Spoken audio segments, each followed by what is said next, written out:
Bonjour à tous. La loi 2005 sur le handicap fête cette année ses 20 ans. Alors, un anniversaire, c'est toujours l'occasion de faire un bilan que nous allons tenter de faire avec nos invités. Cette loi a-t-elle trouvé sa concrétisation en commune, premier échelon de proximité? Où en est l'inclusion? Les personnes handicapées ont-elles aujourd'hui les mêmes droits que les personnes valides? Pour nous répondre, Isabelle Assy, maire de Quimper. Bonjour. Merci de votre présence. Xavier Odo, maire de Grigny. Bonjour. Alors, bonjour à tous les deux. Le premier droit auquel on pense quand on pense collectivité locale, c'est l'accessibilité, l'accessibilité aux bâtiments, aux transports. Si vous deviez faire un bilan, Xavier Odo, quel serait-il au bout de 20 ans? C'est la question qu'on s'est posée à l'AMF et en se disant, au bout de 20 ans, ça serait peut-être bien de prendre le temps de faire une grande enquête auprès de toutes les communes de France pour savoir où nous en sommes. Vous avez raison, l'accessibilité, c'est la première chose à laquelle on pense. Mais la loi de 2005, ce n'est pas une loi pour le bâtiment et les travaux publics. C'est évidemment des bâtiments et travaux publics, mais pas que ça. Donc oui, il faut commencer par ça. Et c'est important qu'on prenne le temps de regarder où nous en sommes. Très clairement, les choses ont bien avancé. Évidemment, la taille de communes amène des complexités différentes, mais les choses ont avancé et le verre est largement plus à moitié plein qu'il n'est à moitié vide. Du côté des collectivités, pour le moins. D'accord. Et on ne parlera que des collectivités, mairies et intercommunalités. Mais l'enjeu, c'était cela, de comprendre. Et maintenant, la deuxième étape, ça va être de comprendre pourquoi tout le monde n'a pas pu avancer aussi bien que certaines communes qui étaient peut-être plus engagées, qui ont plus avancé sur le dossier. Ça va être l'enjeu de la suite. Alors, on va prendre domaine par domaine. Commençons par le bâtiment, par exemple. Comment on fait, notamment pour les bâtiments historiques qu'on peut guère modifier, pour permettre un accès plus facile aux personnes handicapées? Bien, là, c'est évidemment une étude particulière. Je ne peux pas répondre d'une manière générale Global. sur le patrimoine que l'on a. On a, par exemple, un certain nombre d'églises qui sont de propriété communale. Et là, je dois dire que parfois, on arrive à agir d'une manière structurelle sur le bâti. Et parfois, c'est de l'adaptation avec des rampes, par exemple, qui permettent d'accéder au bâtiment. Mais c'est vrai que d'une manière générale, notre complexité, ce sont les bâtiments qui ont été construits avant la loi de 2005. Et c'est pour cela aussi qu'il y a un certain nombre de bâtiments qui ne sont pas encore mis en accessibilité, même si, comme le disait mon collègue Xavier Odo, ça reste une minorité de bâtiments. Ce n'est pas le même cas, par exemple, pour des bâtiments privés comme les commerces, où là, on a la même difficulté que sur certains patrimoines historiques. Donc là, c'est du cas par cas. En général, quand même, il faut le dire, la mise en accessibilité de notre patrimoine ancien est plus onéreuse aussi. Je ne sais pas ce qu'en pense mon collègue, plus onéreuse. Et donc, on l'inscrit dans une temporalité qui a dépassé les 20 ans de la loi de 2005. C'est peut-être la majorité des communes, d'ailleurs. Comment ? C'est peut-être la majorité des communes qui est confrontée à oui. cette situation.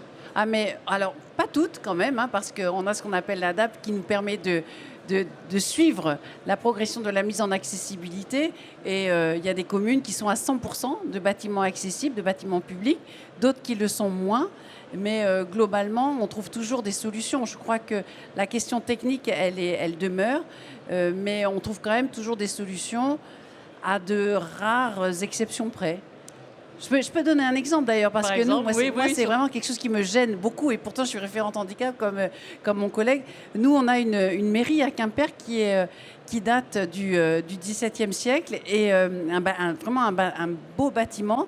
Et notre salle des mariages, elle est accessible en faisant 4 marches, en gravissant 4 marches.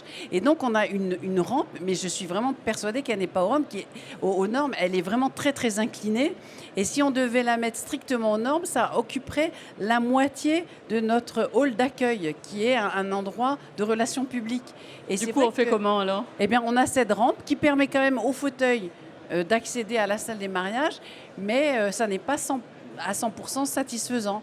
Donc c'est vrai que là, c'est le contre-exemple qui fait qu'on bloque vraiment parce qu'on ne sait pas comment faire. Mais globalement, on trouve des solutions soit structurelles, et c'est ce que l'on souhaite, soit parfois modulables en fonction de la période où on met les rampes qui vont bien.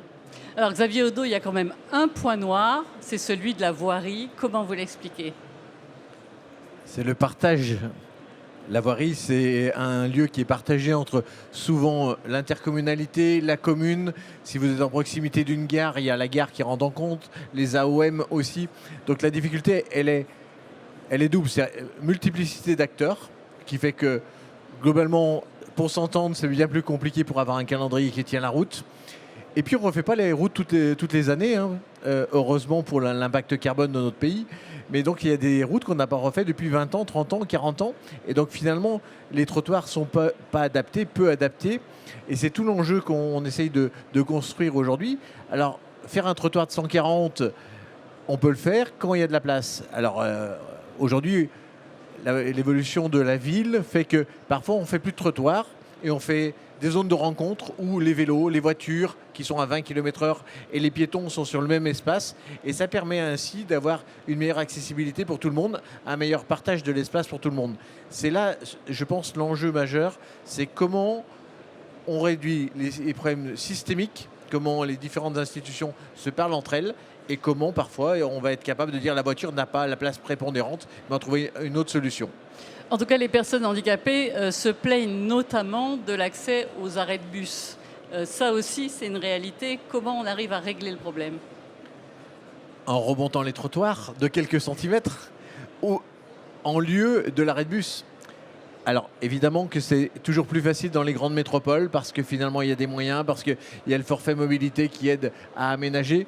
C'est parfois plus difficile dans les zones rurales où le bus qui passe, l'arrêt de bus est à même la route. Tandis que dans les métropoles, on a peut-être une capacité à avoir un trottoir et de simplement relever le trottoir sur 3-4 mètres, ce qui permet d'avoir en plus un bus qui s'incline. Donc l'enjeu, il est de se dire comment on trouve les meilleures solutions. Parfois, c'est le bon sens. J'ai un petit débat là-dessus avec SNCF Gare et Connexion où quand il faut remettre un quai complet aux normes, ça peut coûter plusieurs millions d'euros. Peut-être qu'on pourrait faire juste une petite passerelle pour être devant au moins une porte qui permettrait au moins à une porte d'être accessible pour que les personnes en situation de handicap ou les personnes vieillissantes aussi d'accéder correctement au train quand parfois il y a 50 cm d'écart entre le quai et le train. Alors il y a aussi de nouvelles exigences de végétalisation, de réduction électrique pour les communes aujourd'hui avec la rationalisation des énergies. C'est de nouveaux obstacles pour les handicapés. Je ne sais pas, Xavier. Si on éteint la nuit, oui. Après, il y a des solutions. Alors la technique évolue. Jusqu'à maintenant, c'était soit on éteignait, soit on allumait. Aujourd'hui, les nouveaux éclairages publics permettent de baisser l'intensité jusqu'à presque 10% de la valeur initiale. Et quand quelqu'un passe, on peut repasser à 90 ou 100%. Donc on peut avoir l'éclairement nécessaire quand une personne passe et un éclairement moindre pour préserver la biodiversité le reste du temps. Mais là encore, ça veut dire qu'il faut changer tous nos éclairages publics. Et on revient au même sujet que la voirie. On ne fait pas ça tous les jours, puisqu'il y en a certains qui ont déjà 50 ans. Et puis c'est vrai que là, il y a la question de l'accessibilité, donc de la sécurité dans les déplacements. Mais ce n'est pas tout, on est dans des conflits d'usage. Et sur Quimper, on est en train de refaire notre schéma directeur des aménagements lumineux. Et on l'a fait d'une manière participative, de manière à ce que chacun puisse s'exprimer. Et en fait, on différencie sur la ville les zones où on va préserver la biodiversité et les zones où il est impératif de garder suffisamment d'éclairage en baissant quand même l'intensité. Mais ce qui est important, c'est le parcours résidentiel des personnes. Après, on a été heurté aussi quand même à la crise énergétique avec la flambée des prix il y a 2 ans. Et c'est là que beaucoup de communes avaient décidé de baisser l'amplitude de l'éclairage public.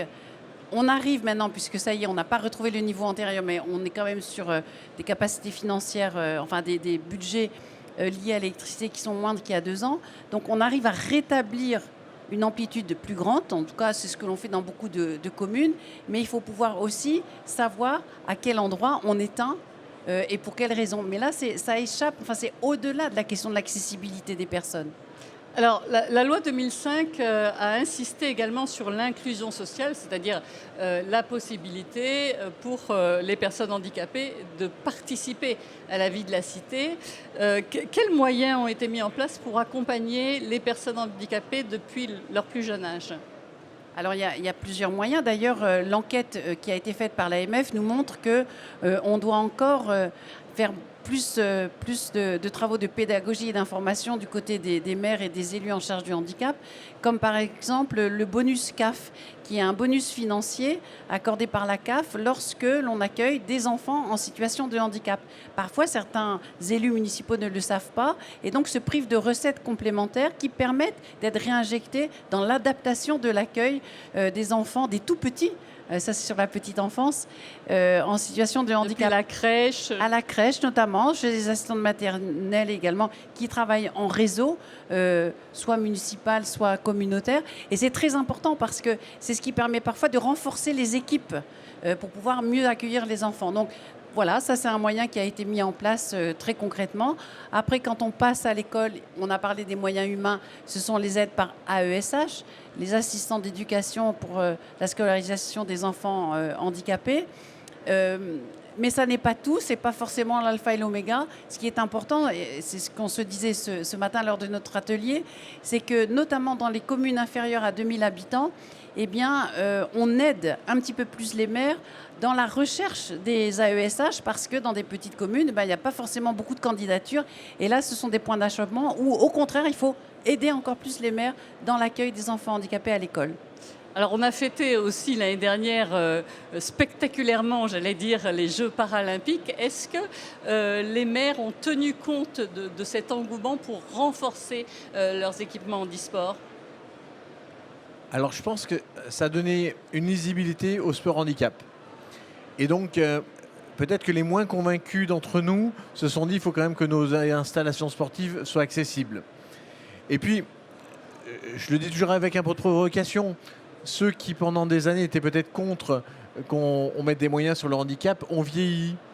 Et eux-mêmes maintenant sont confrontés au fait que le vieillissement fait que et on a besoin d'avoir des bâtiments qui soient plus accessibles. Et en particulier, le sport santé qui s'est développé fait que entre le sport santé pour le vieillissement, entre les personnes en situation de handicap qui vont se mettre à faire du sport aussi, et parce qu'on les accueille mieux, et parfois des fédérations sportives qui ont eu beaucoup de moyens pour avancer sur le parasport, qui ont continué à aller plus loin. Je pense au basket, par exemple, avec d'un côté le basket, je dirais, fauteuil, et qui s'est développé depuis un certain nombre d'années. Et aujourd'hui, le baskin qui se développe, qui est sur le même terrain, tous les handicaps sont acceptés, avec plusieurs panneaux de basket sur le même terrain. Ça permet d'avoir des personnes en situation de handicap physique, des personnes en situation de handicap intellectuel, qui travaillent et jouent en même temps et partagent finalement le même lieu. Je dirais que les Jeux paralympiques ont amené cette acceptation et cet engouement pour se dire la différence n'est pas un obstacle pour faire du sport ensemble. Alors, je vous pose maintenant la question à tous les deux. Est-ce qu'il est facile d'accéder à une fonction élective dans vos communes respectives, par exemple, quand on est une personne handicapée? Je pense que la réponse, malheureusement, est négative. Je pense que... Enfin, moi, ce que je vois dans les réseaux de personnes qui peuvent graviter du côté d'un parcours militant, les personnes en situation de handicap sont beaucoup plus dans des associations que dans des partis ou dans des souhaits de représentation. Pourtant, il y a évidemment des vrais potentiels et qui sont plus à même encore de porter certaines questions, mais pas que les questions liées au handicap. Moi, j'observe quand même des différences en fonction de la nature du handicap. Des personnes qui ont des difficultés motrices ou des difficultés sensorielles sont aussi plus représentées et sont plus engagées que, par exemple, des personnes qui présentent une déficience intellectuelle pour des raisons assez évidentes qui sont liées à l'accès à l'information et la capacité à exprimer aussi des idées et des revendications. Pour autant, ça existe. Je sais qu'il y a quelques citoyens, par exemple, présentant une trisomie 21. Il y a une jeune, notamment, qui est très connue et qui est conseillère municipale. Je pense que c'est vraiment aux équipes municipales de rendre l'accès aux réunions d'une manière universelle, c'est-à-dire à 360 degrés. Comment on partage le temps de l'élu? Parce que finalement, beaucoup d'élus travaillent à côté parce que c'est pas un métier, ni maire, ni conseiller municipal. Donc chacun a un métier. Et donc c'est parfois après le travail. Et c'est après le travail fait que pour les personnes en situation de handicap, qui ont une fatigabilité plus importante que nous, communs et mortels, malheureusement, il faut qu'on fasse cette place-là en se disant on ne va pas faire des réunions qui commencent à 21h et qui terminent à 23h parce que pour eux, des fois, il y a des soins après, il y a un certain nombre de difficultés complémentaires que nous, on n'a pas, ou des transports qui n'existent plus, ou des personnes qui vont les transporter qui ne sont pas là. Donc l'enjeu, ça va être de trouver ce juste équilibre entre comment on inclut des gens qui sont actifs, parce que c'est utile pour nos conseils municipaux, mais comment on inclut aussi des personnes en situation de handicap, parce que c'est une richesse pour nos conseillers municipaux. Merci beaucoup à vous deux. Alors, il n'y a plus qu'à souhaiter qu'un plus grand nombre de personnes handicapées soient sur les prochaines listes électorales en mars prochain. Très bon congrès à vous deux, très bon congrès à tous. Merci. Bonne journée.